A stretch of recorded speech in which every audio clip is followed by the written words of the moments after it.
Survive cancer is one of the most difficult journeys. She was a great risk for a very bad outcome. I don't think we ever told the children that their mother could die. I was trying to put a good face to the world, trying not to show my children the terror that I felt. The realistic picture was that she did not have a good chance of surviving her disease. The survival is not much more than measured in months.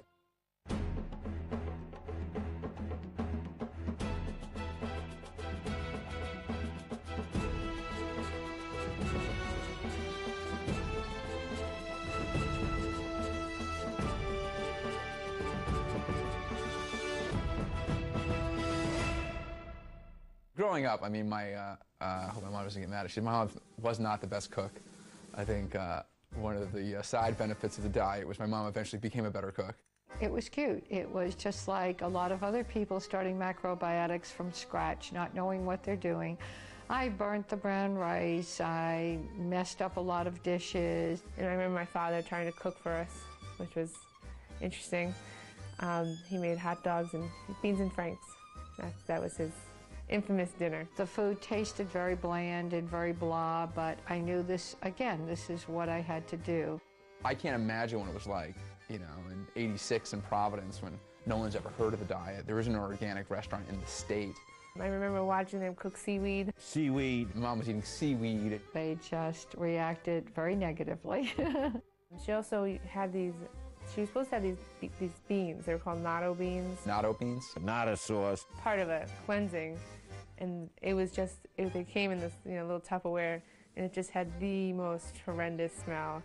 Like cleared the kitchen smell. I was upset when the house stunk.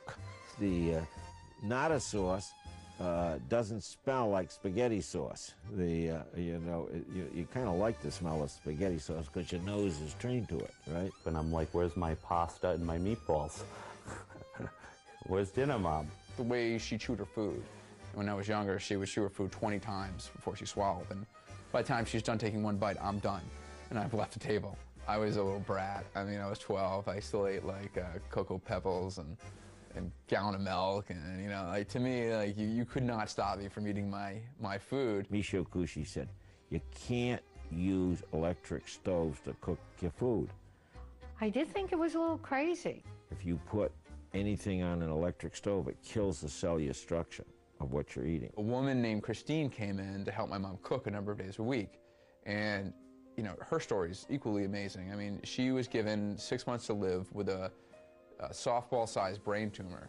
So I came home from work one day to our little 4-bedroom colonial up in Mount Pleasant. She wouldn't stand near the microwave. And as a 12-year-old, I'm like, I thought that was weird.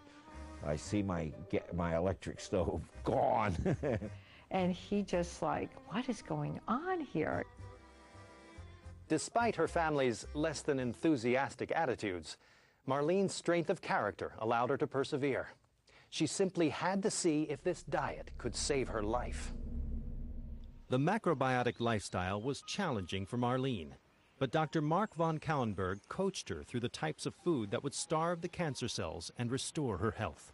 And 1 month later, she had to come for a revisit. I told her 1 month later. And that was a totally changed woman. Slowly, she just started getting better and better.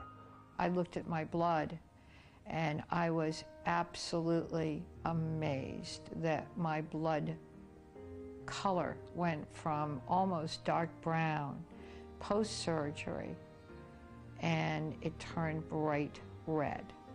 Now she was one and all ear for whatever I had to say, because she had already noticed a number of improvements, which you have to ask her. I can't remember which improvements, but she was very impressed by the way she already had changed. His goal was very simple. Marlene, you heal yourself, and everything else will follow. But you have to focus in on you. It was a very selfish journey, because that is exactly how you survive. Macrobiotic is the art of changing. And not only health, how to change any kind of problem. It was a different experience for me as an aggressive plaintiff attorney who's always challenging the establishment. I said, my goodness, this is working. They say it's in remission. That means there's still some sleeping cells there, and there probably are. So you can wake them up. But if what she eats off macrobiotic diet is very occasional only, and not huge amounts, and those don't become her main staple, then she can afford to do that. Her particular case with her melanoma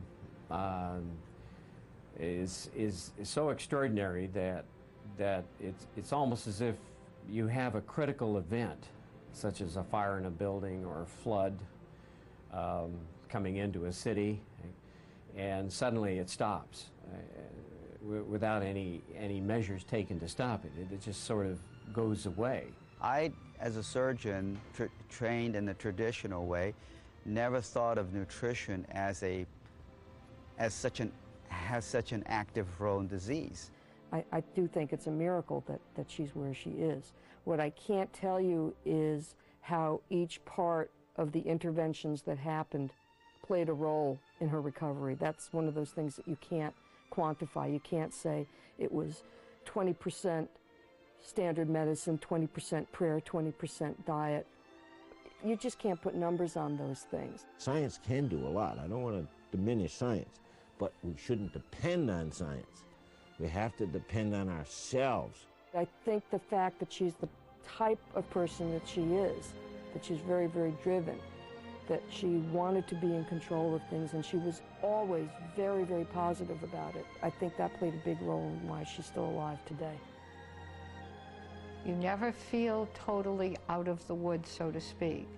A year later, I felt great. I felt stronger. I felt like I was regaining my weight and things were going on a better path. 1 year later, I got a call from her because she was pregnant.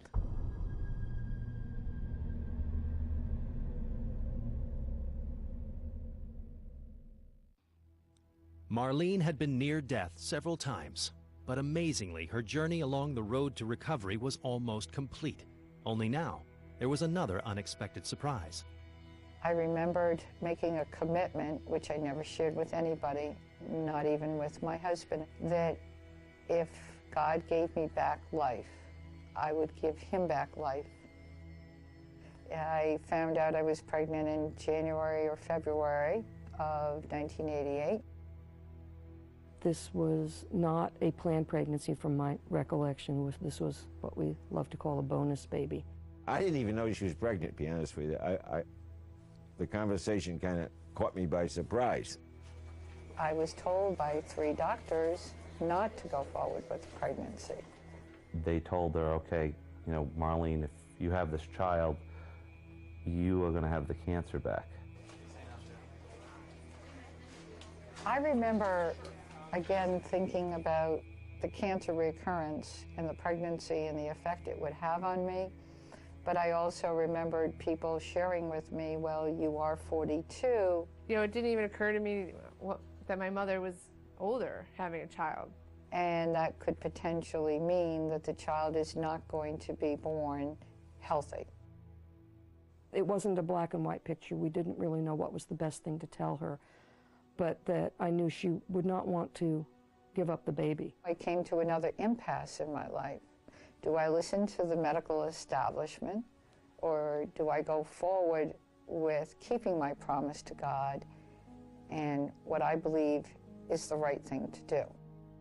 Doctors were putting pressure on my mom to have an abortion, which is, against her fundamental beliefs, against what she had planned in her head, and kind of against this sort of idea of, this pact she made with God.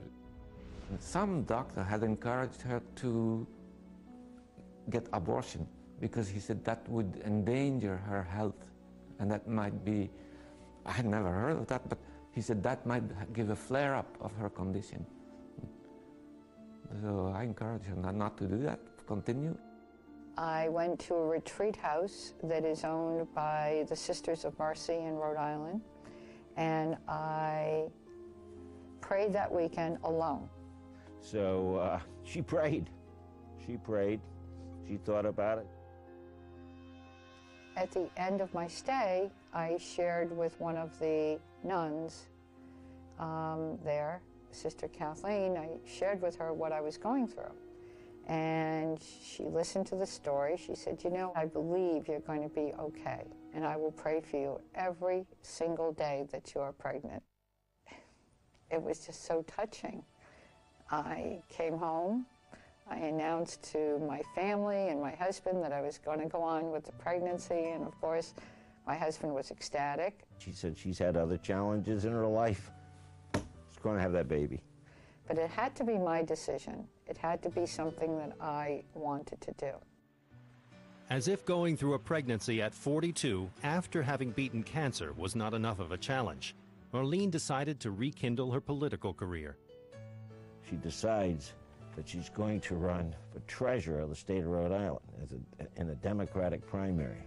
I was worried about her running herself down just because she was working so hard. They knew she had an incident with cancer, but we weren't, you know, particularly telling people about it. And she was very thin. She was as thin as a chair. The primary was in September. She was due in late September. And this woman's running around the state, you know, walking, you know, 20, 30 miles a day, and swimming 2 miles a day. I mean, completely healthy at this point. She lost the primary in close vote. 10 days.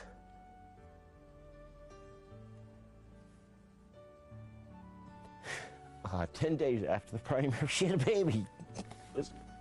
It was a miracle. It was such a miracle that the newspaper reporter couldn't believe she delivered a baby. They actually went over and looked at the birth certificate.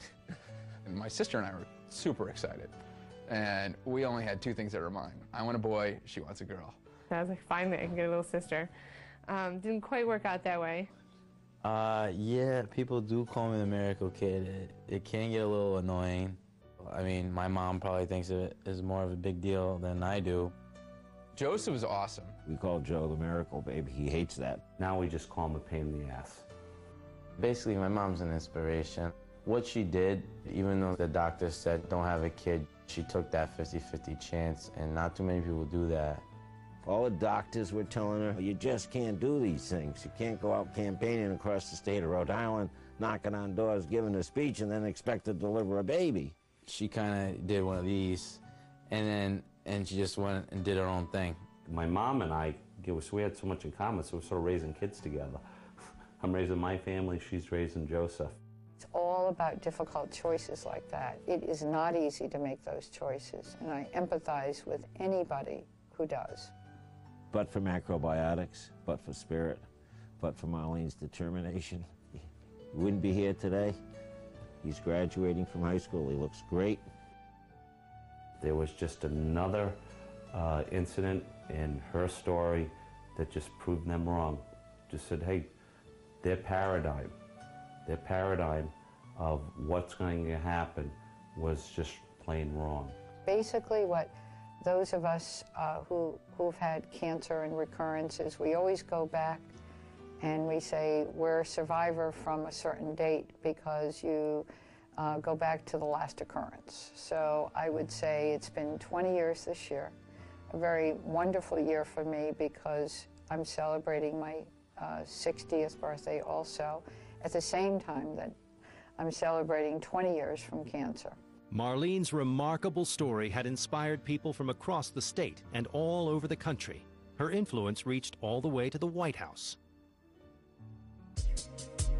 During her 2 decades as a cancer survivor, Marlene raised a child, ran for public office, and wrote a book that received praise from the president. Now at age 60, she helps other cancer victims as they fight for their lives. My whole thinking changed about really where I wanted to go with my life, that I really wanted to get involved in holistic medicine and do what I could to further my knowledge and to share and give back to people. She helps so many people. I mean, she talks to people all the time, and I feel like, Mom, do you get paid to talk to anybody? She used to take phone calls. I mean, even when I was living at home, and she was just early on over the cancer, I remember her on the phone with people, sort of coaching people how to do macrobiotics. After the 5-year mark, your worries are more, I'm now helping out other people get through their bout with cancer. I'm now becoming this role model for them, in a sense. And if they don't make it, it tears you apart. Anyone that I've helped, I've always said to them, give back when you've healed. Always share with other people your knowledge and what happened to you, because that's what it's all about. Back in the mid-90s, I was encouraged to write a book about my cancer survival from a lot of the people in the macrobiotic organization. A lot of people who picked up that book and read it were extremely inspired. My husband had gone to college, Georgetown University, with former President Bill Clinton. And we were very honored to be asked to join the president in one of his Saturday morning radio broadcasts. I gave him my manuscript of my book. He actually read it and wrote me back a month or two later a lovely letter and told me that it was a very inspirational story and wished me a very wide audience in readership. So I was very honored about that. He told me that they were trying to order veggie burgers for the White House. Understandably, Marlene's experience has convinced those around her that there are real alternatives to overcoming illness and promoting well-being, and they don't always come in the form of a pill. I personally have always felt obligated to say, look, they're all alternatives. It doesn't mean it'll work for you or your father, but you should just know about them. You should know they're out there. Go with your heart, number one. Number two, my mom's way seems like a pretty good way. Maybe a diet, maybe read her book. I mean, give you some inspiration. I think what people get scared about is they don't want to talk about the illness. I think the real shame is to think that there's just Western medicine or you die. Once we accept, and Marlene didn't, the notion that somebody else has control over your health, you're doomed. It's not health food that's going to solve your problems. It's you who are going to solve your problems. Western medicine originally was also macrobiotics. At the time of Hippocrates, that was very macrobiotic what they did. But that got lost in the West, while the East kept that. Not that Western medicine doesn't work. I mean, I get the flu, I'll try to be healthy. But if I cut my finger, I'll get a Band-Aid, or I broke my arm, I went to the doctor. Western medicine, I think, needs, or could use, Oriental medicine very much. Oriental medicine can't do totally without Western medicine. I cannot see why we cannot have a marriage of the complementary therapy to the traditional therapy. There must be a line where you can have that.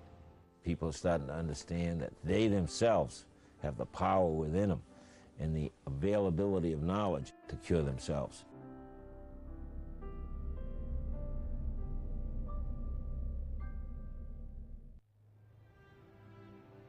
Marlene Marcelo McKenna was told by Western doctors that she would be dead within 6 months, that the only way to prolong her life was to undergo damaging chemotherapy and radiation treatments.